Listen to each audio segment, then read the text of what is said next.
Tanghaling tapat noon pumunta kami sa Bantayan Park. Hindi naman gano'n kadami yung mga tao. Merong event kaming naabutan about sa mga farmers. Isa sa mga sa mga activity na ginagawa during the charter anniversary ng Bago City, our hometown, my hometown. Yan, nagpi-picture-picture muna kami ng anak ko kung saan-saan.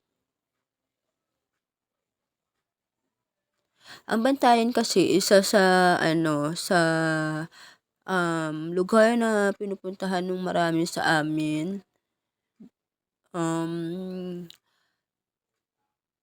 Masarap siyang tambayan kapag kasama mo yung pamilya mo, barkada mo. Nakita namin 'tong mga food stall na 'to siguro, yung mga 'pag may live band siguro paggabi, diyan kumakain or nag-aano yung mga tao.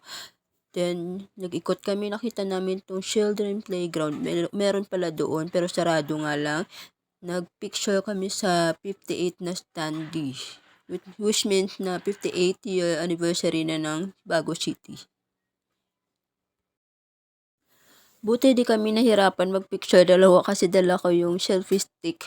Kasi napaka talaga malaking tulong yung selfie stick lalo na 'pag dalawa lang kayo, nakasama.